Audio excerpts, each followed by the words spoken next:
everyone, it's been a while since I've done a sit down video, but I was invited by the lovely mum at Is Our Classroom blog to take part in one of her chai chats. So I have my cup of tea, which is just plain old tea, because I don't really drink any other type of tea. So I'm just going to take a few minutes and answer the home ed Q&A. The World Is Their Classroom is another home educating family from Yorkshire. They home ed 5 children, so go over and check that out because it's a really good blog. So yeah, I've taken the questions from the chai chat and I will answer them. And if you want to check out any other families that have taken part in the chai chats, there's lots of families that have. If you go over to the blog, and I'll pop a link somewhere here, it's really interesting to see everyone's different approaches. So here we go. So the first question is, why did you decide to home educate? So I'll start by saying that I have 2 boys, one is 6 and one is 3, for anyone that's new or seeing this from the blog. Basically, we actually did apply for schools for Stanley. We got given a school that we didn't want, it wasn't one of our choices, and at the time it had a really bad Ofsted, and it just wasn't what we wanted. So I decided to wait on the list for another school, and during that time I actually looked into home ed, which I can't believe I didn't know anything about at the time. Once I researched it, I just really fell in love with it, and so did Steve. It wasn't a decision that we took lightly. We spent hours and hours discussing it and researching it and how we would go about it, but we both agreed in the end that this was the best approach for our children. So one of our big reasons was the freedom that we'd have, the more relaxed lifestyle the boys could have while still learning. We wanted to give them an individual education based on their wants and likes, so that they could really just enjoy learning. We didn't really want them to be memorising facts and things like SATs tests. I just don't think are necessary. Again, everyone has a different opinion, but for me, I think it puts a lot of pressure on young children and takes the fun out of learning. And at the end of the day, that's really what you want with young children, is that they know how to learn and have the skills to find out the things that they want to find out. And yeah, that's really our reasoning behind it, and also to get to just spend lots of time together as a family, which I think is really important. So the next question is, what kind of approach do you take? I would say that we're really eclectic home educators, in that we have some curriculums that we follow. We have a maths curriculum that we follow, we also have a science curriculum that we follow, but aside from that, we kind of go to the library, find books, see what interests us, and then go from there, really. So I do plan things, and I do you know, have topics and things like that, but again, there's lots of time to actually just explore and you know, for some self-led learning. So we like to be out in nature as well. I think that's really important, and a lot of our studies are done through that, and especially the Exploring Nature with Children curriculum. If you haven't checked that out, it's brilliant. Well, there is a video on my channel about it, so I'll link that in below as well if you want to have a look. The next question is, where do your children do most of their work, and do they distract each other? So we only have, as you know if you've been following us for a while, a small flat. So we have a table, which is the dining table, and that's where we do most of our work. Sometimes, obviously, if we're doing stuff on the laptop, it'll be on the sofa, or even in bed sometimes. We'll kind of just chill and do it like that.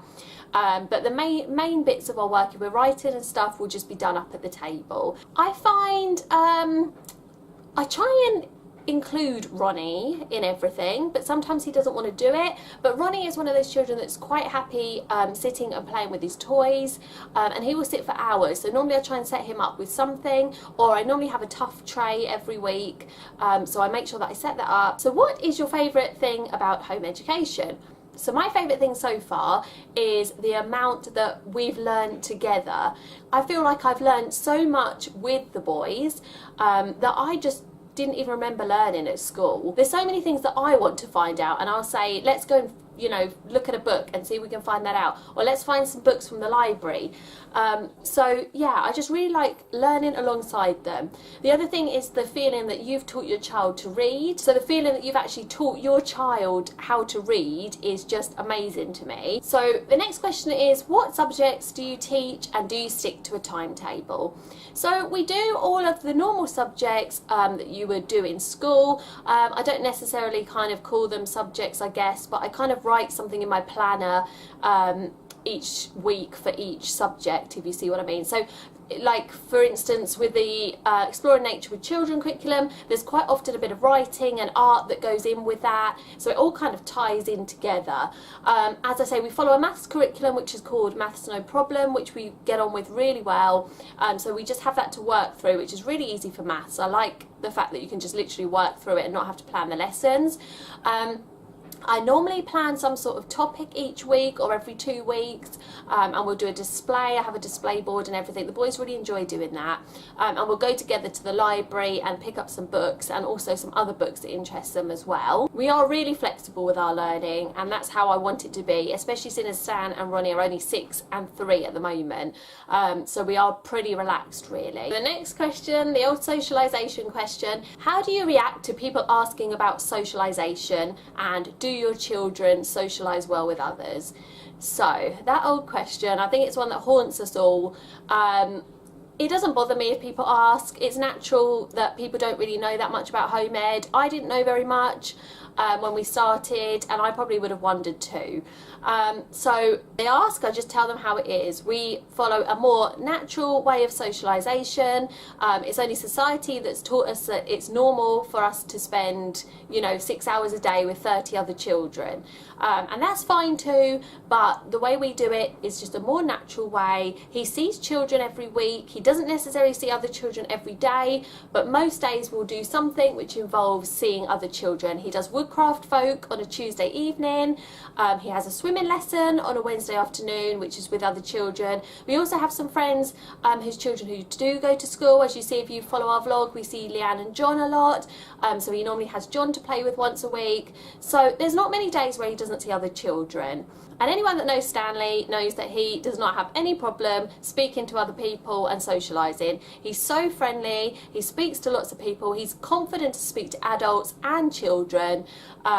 He just loves people. Ronnie, on the other hand, if we know Ronnie isn't so bothered about people, but that's just Ronnie. He likes certain people, and he does warm to people, but he's quite happy for, you know, him to go to them in his own time, which is fine too. So the next question is, have your family supported your decision?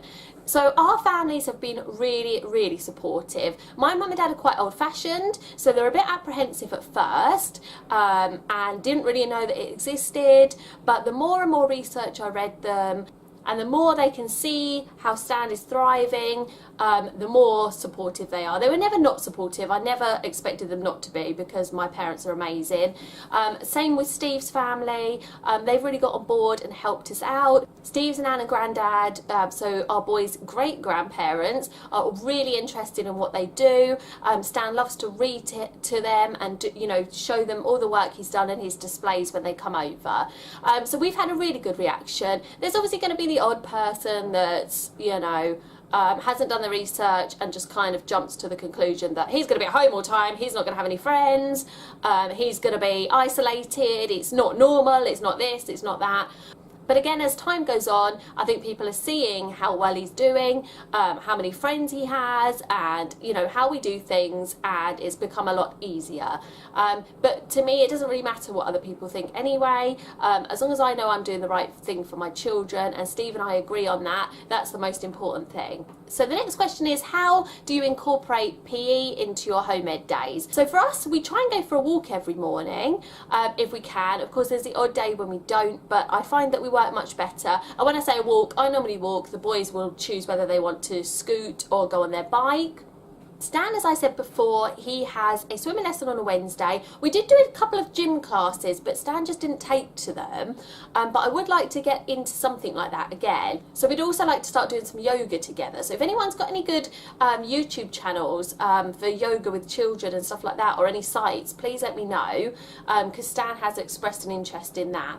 But yeah, we just try and get out and walk and do as much as we can in that way. We also talk about our bodies and how to keep them healthy, because that's obviously another part of PE, and how your muscles work and how breathing works, and that just is incorporated really in our day-to-day life. Do you plan, and how far in advance? So I do plan. Anyone that's watched us for a while will know that I try and plan on a Friday afternoon when we're at my mum and dad's house and the boys are busy with my dad or sitting and reading with mum or whatever they're doing. And I just like to have something down on paper. It's never a really in-depth plan, but it is, you know, just something to work from. And as I say, we do topics like next week we decided we're going to do the rainforest. Well, Stan's decided he wanted to do the rainforest, and that's one of my favourite topics anyway, so I'm really looking forward to that. But yeah, I tend to do it weekly, but some of our plans will go on for another week. If we end up going out and doing different things and we haven't had time to finish, we will often actually kind of carry on for 2 weeks, and that way I'll just kind of carry on the plan. So it's not too rigid. That's what I want. I don't want a plan that we have to do hour by hour. We tend to do a little bit of formal work in the morning and a little bit in the afternoon, and break it up in between by a little rest time, maybe watching a documentary or reading together or just having that rest time. That's another part of, you know, us being a bit relaxed and following that kind of more relaxed lifestyle, which is really what I want for my children. I don't want them to have a stressful childhood. I want them to be able to learn, but in a relaxed manner. So, do you spend a lot of money on resources? So, I could spend a lot of money on resources, but I try not to. Charity shops are a great place to find books. I have to limit the amount of books we buy now because we have so many. Our bookshelves are full to bursting and we don't really have any more space to put another bookshelf. So we do tend to go to the library and things. Maths, no problem. I spend, that's about £10 a book, and there's 2 a term, so that's about £20. You're talking about £25, I'd say, with postage and packaging for the year, which really, if you think how much you spend on school uniform, you know, it's all relative really. I spend about £2 a month on my printer subscription, which is brilliant because I can have 100 sheets. I have a Twinkle subscription as well, which I really like, and we use a lot. But aside from that, there's not really that much that I spend money on. You know, with birthdays and Christmas, the boys will often get things that will be learning resources anyway. So for example, Stan got a telescope, which will also tie in with our learning.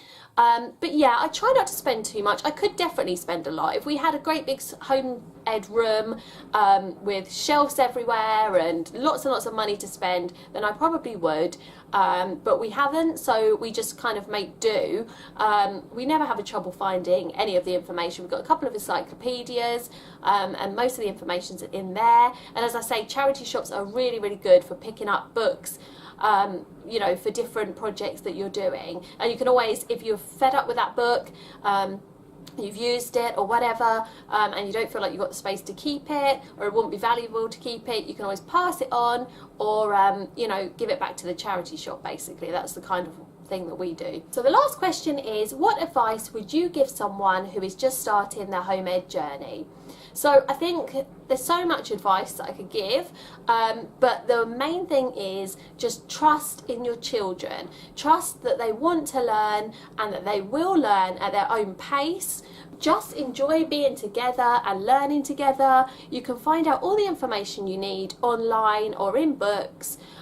Try not to stress too much about how much they're sitting down and writing, because it will come and you'll find that one day they just want to go and sit and write a story. Stanley quite often will go and sit up on his bed and just suddenly write a story, and that's sometimes when some of the best learning goes on.